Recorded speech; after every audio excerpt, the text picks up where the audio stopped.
on to page 7. So page 7 has a little vertical pocket tuck in there, and then you also have a little sort of overly pocket with a little sentiment behind it. You can pop whatever you like behind there. Really nice if you had a photo of somebody peeping out of there. Just remember it'll be stuck and fixed in there though. So to do the vertical pocket, you've got your decorative pumpkin paper cut. Make sure it's up the right way, and then you're going to pop a whiskers die so it's inverted that way. So it's really important when you're cutting the whiskers dies that you have them use your alignment notches, which are here and here and here.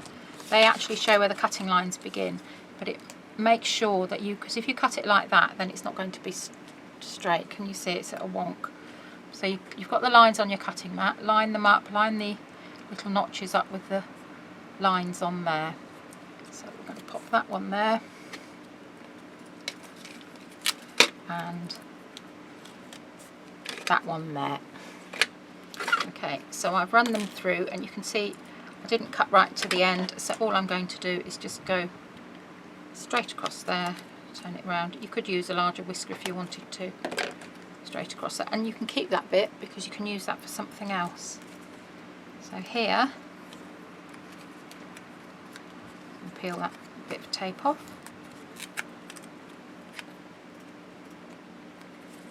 and then you can drop that down so you've got a perfect mat there, but you will need to trim off here so you've got your border, so just put a little mark on there.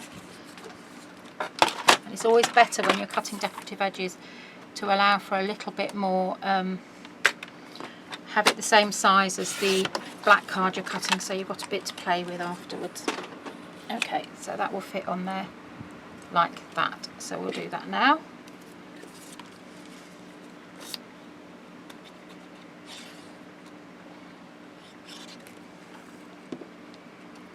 So that mats nicely onto there like that. Okay, so that's your vertical pocket. So then your horizontal pocket, your base page is going to be here, and you're going to cut, that's going to fit there. So you roughly want to know where your pieces are going to be, and you want one of the whisker dies that isn't going to cut right to the ends because you actually want a bit left. So I think I'm going to do that one there. So I'm going to take this out, line up so my piece of paper is actually, I know it's straight because it's matching the lines there, and I know it's straight. Then I'm going to decide where I want this one cut in, so I'm going to put that to there and that to there, so that the cutting lines are lining up with the same line. So I'm just going to get some tape and redo it. Okay, so we're going to line up that cutting line there and that cutting line there, and then try and get it equidistant both sides. So we'll pop that there, pop that there, and you can see that they line up. If you take a ruler, they should line up. Whoops, I've moved it now. But yeah, they'll line up straight like that and like that. So you can see that they're straight.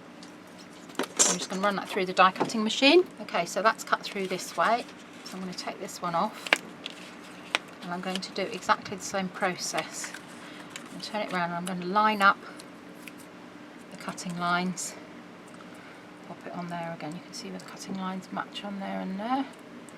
So line them up there and there, and tape them down. So that's lined up with that one, that's lined up with that one. I'm going to cut it again. Here's the other one cut, so I'm going to take this off. And there we go.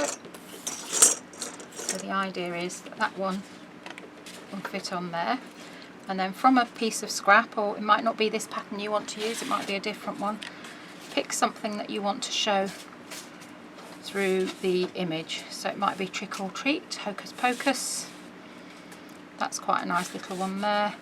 Or There's Magic in the Air. So I think I'm going to go for about here, so I'm just going to put a little mark there and a little mark there, and then I'm just going to trim it inside the mark.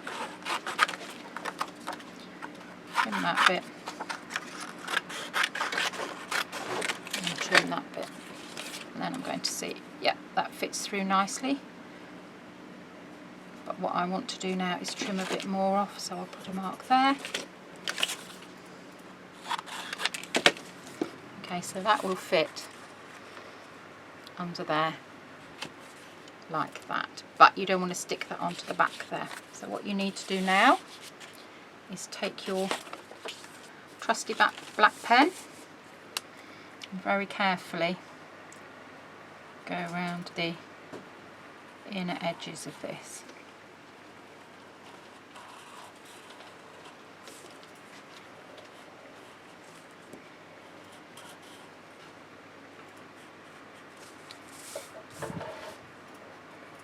And remember, turn your work around whatever's easiest for you.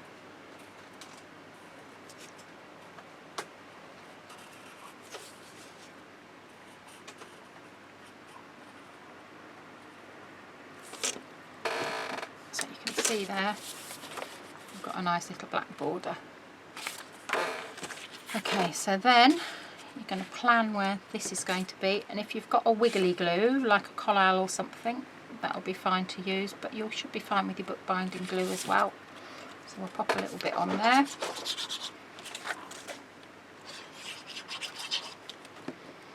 Okay, we're going to pop that there. Just hold it underneath with your hand, sort of like that, just to get a rough idea where it's going to be, because remember, this hasn't got glue on it. Okay, so that's fine. So I can burnish this one. So that should stick onto there like that. Okay, so because this is a pocket, you want, oh, are you having a ripping time, Kay? So you want to put glue there, you want to put glue here, but only glue on these three edges here.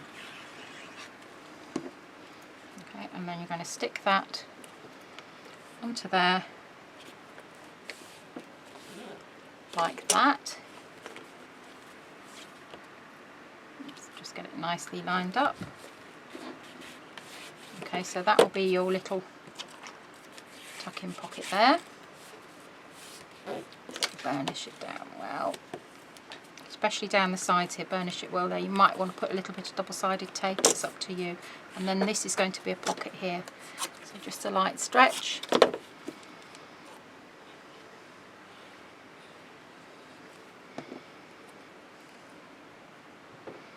That one on there, make sure your hinge is okay. And that is page 7. One more to go.